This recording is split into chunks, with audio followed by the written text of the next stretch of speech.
Hello friends, and welcome to the another lecture on air pollution and solid waste management, elective subject in the 7th semester.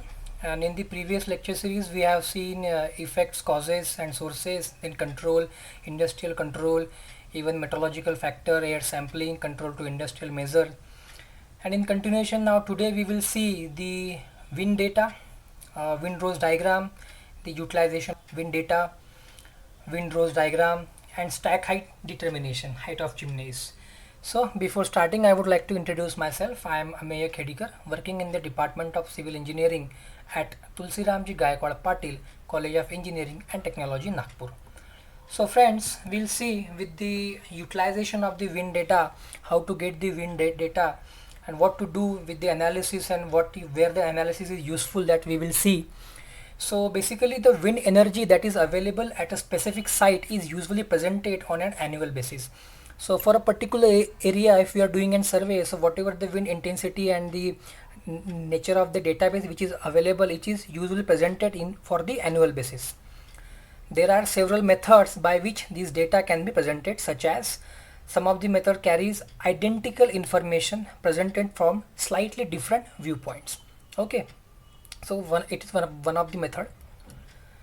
And then goal is to evaluate the energy that can be produced from the wind at the site. So if you can utilize the wind energy from the site, and if you are having proper knowledge to utilizing it, is very good, so that we can use the natural source of energy.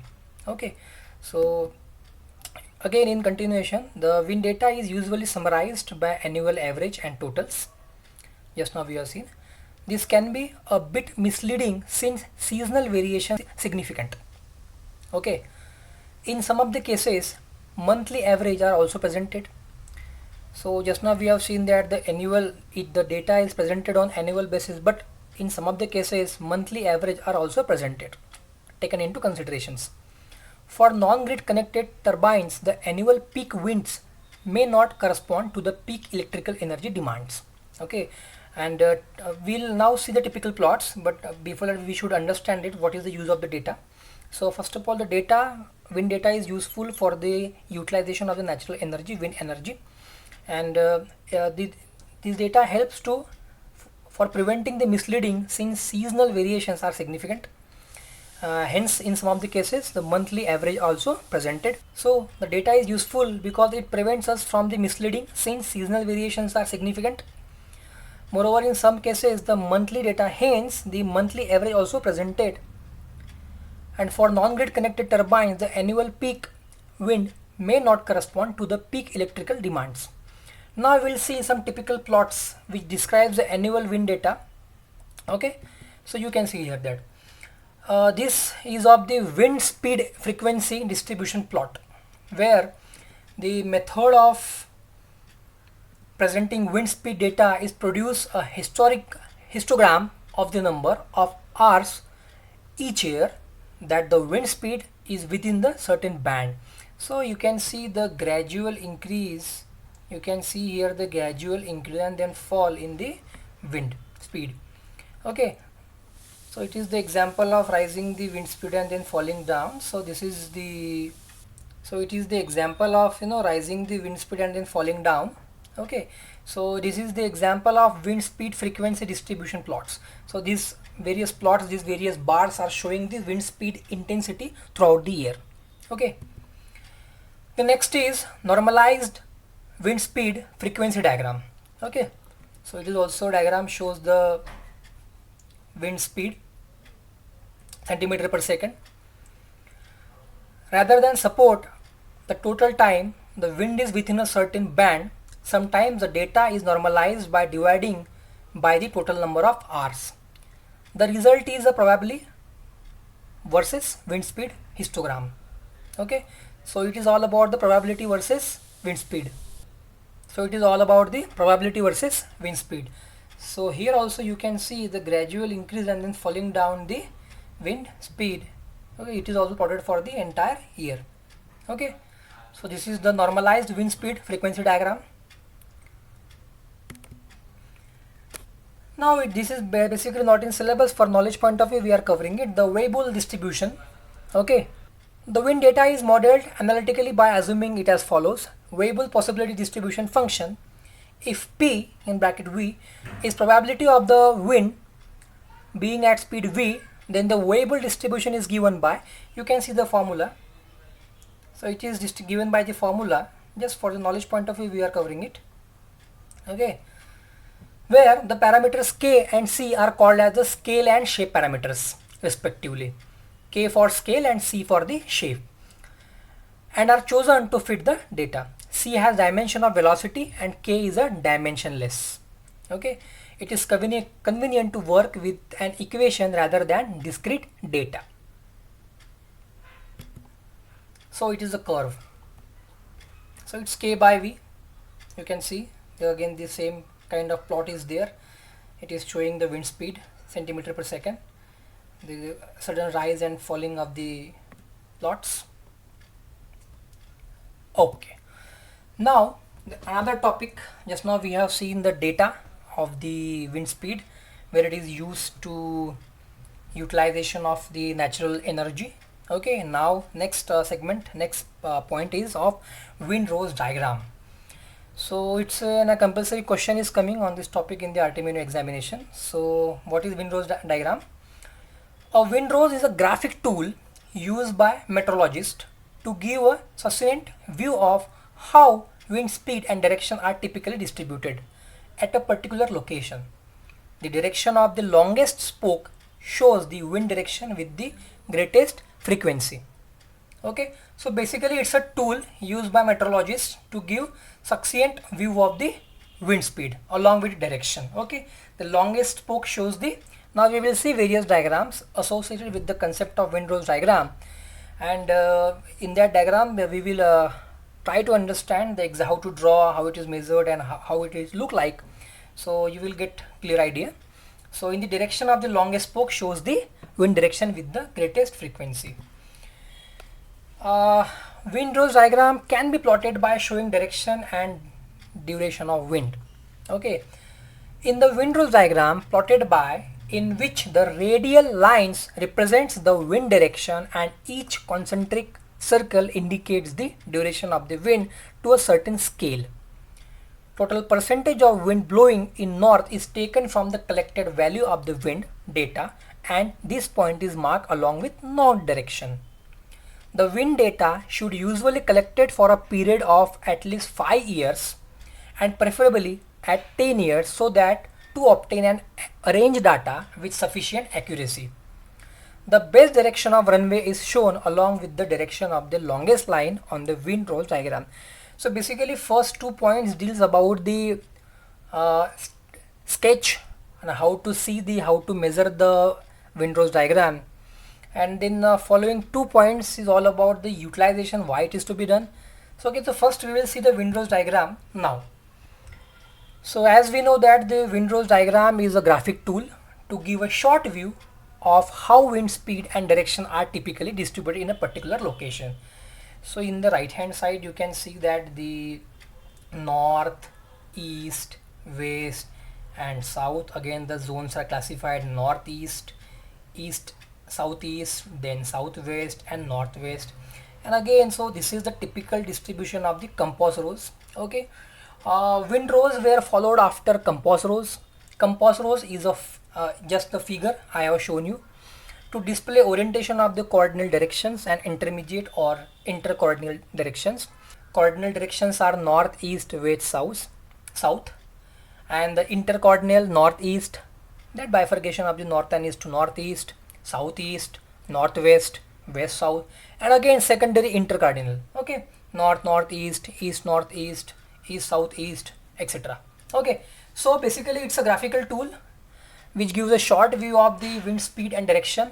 Okay, and we need to see in which direction it is get distributed in a particular area. So now the modern Windrose used by meteorologists gives a percentage of the time the wind blows from each direction during the observation period. So you can see the images in the image in the left hand side, okay, which shows the concentric circle representing percentage of the time. So the inner circles represent 10%, then 20%, then 30%, then 40%. Okay, where the right hand side figure, the number of around the outside edge of the circle represents the compass point. So here, okay, here 0, then 45, then 90, 135, 120, 150, then 225, then 270, then 315. So the left hand side figure shows the concentric circles representing percentage of time, 10%, 20%, and then the number around the outside edge. These are the numbers which are around the outside edge of the circle represent the compass points. Okay, so the modern windrows used by meteorologists gives the percentage of time that wind blows from each direction during the observation period. Okay, this is the example of modern windrows used by the meteorologist.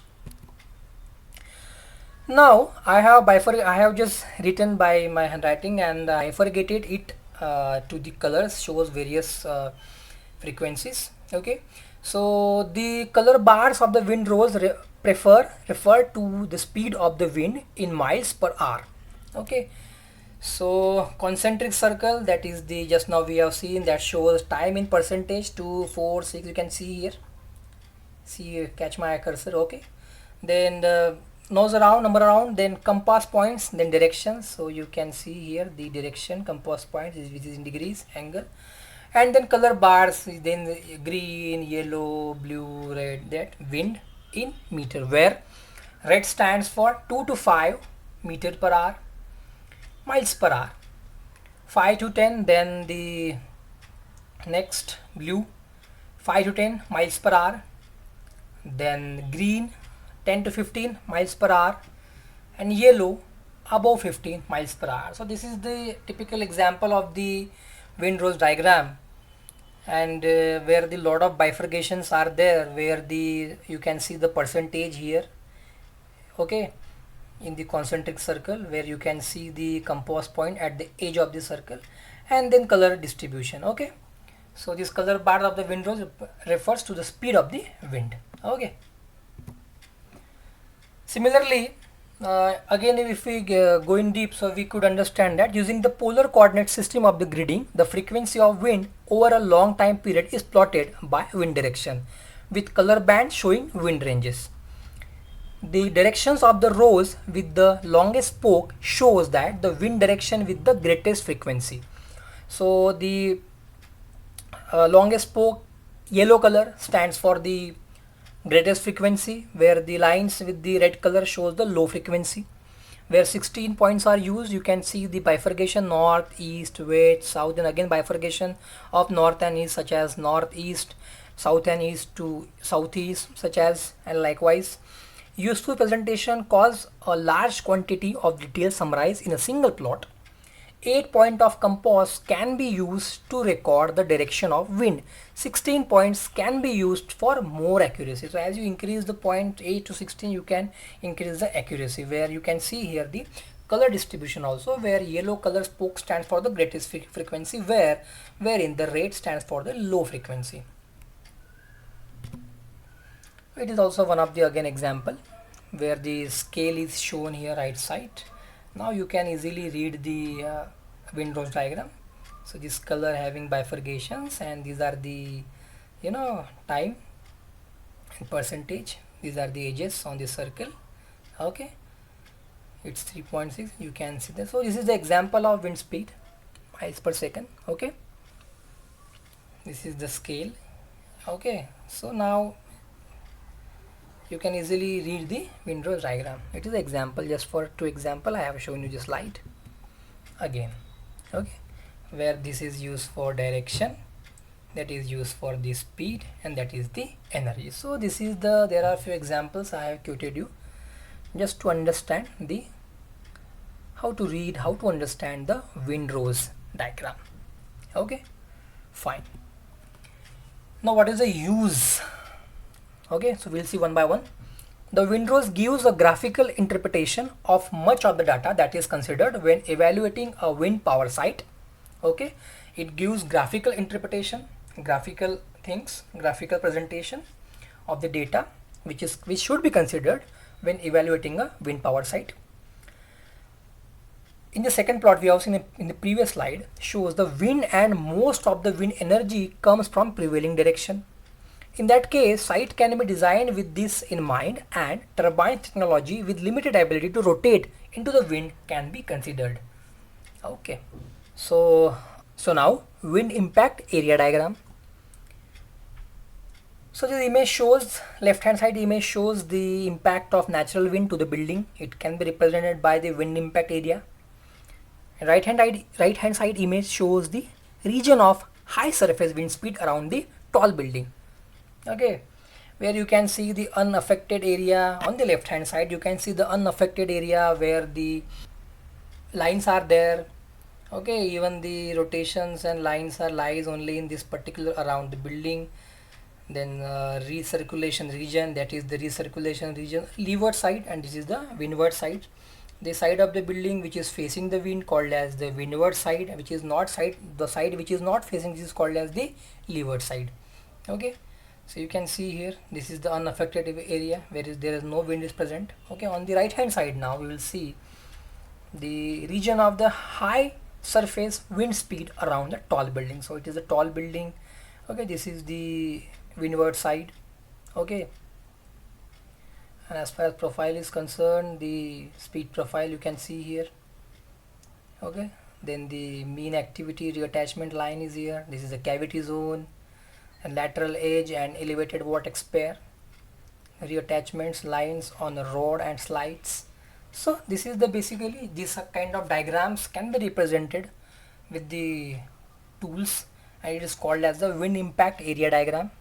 So this is the wind impact here, this is the wind impact here, wind impact, wind impact. So it is called as the wind impact area diagram.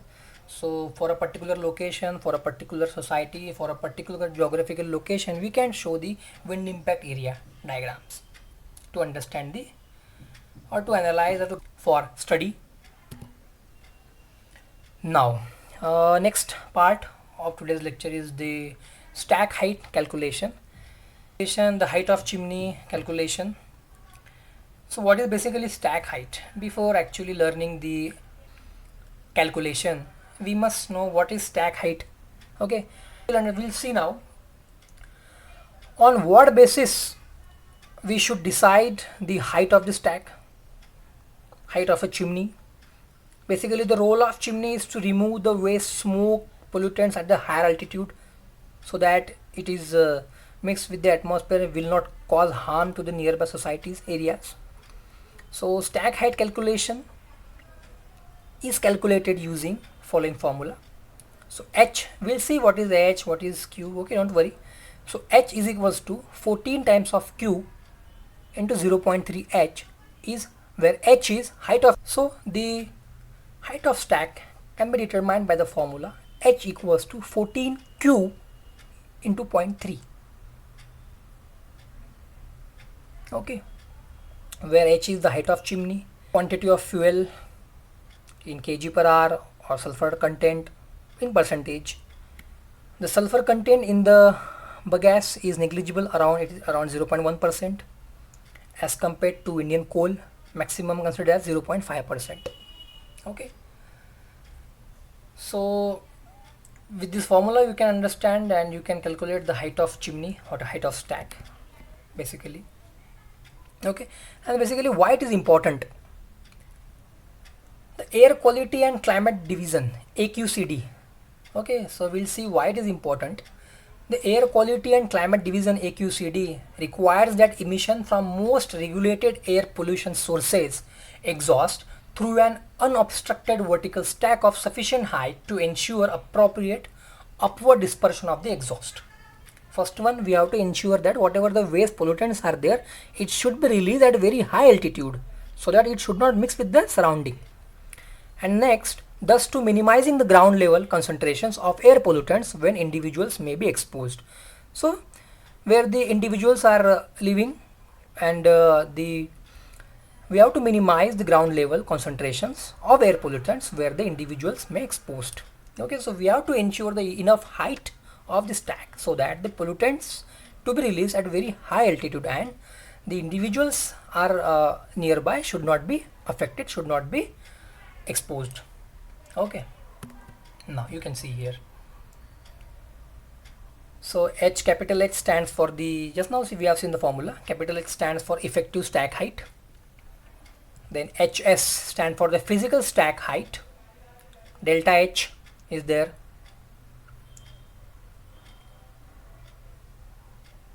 Plumb rise.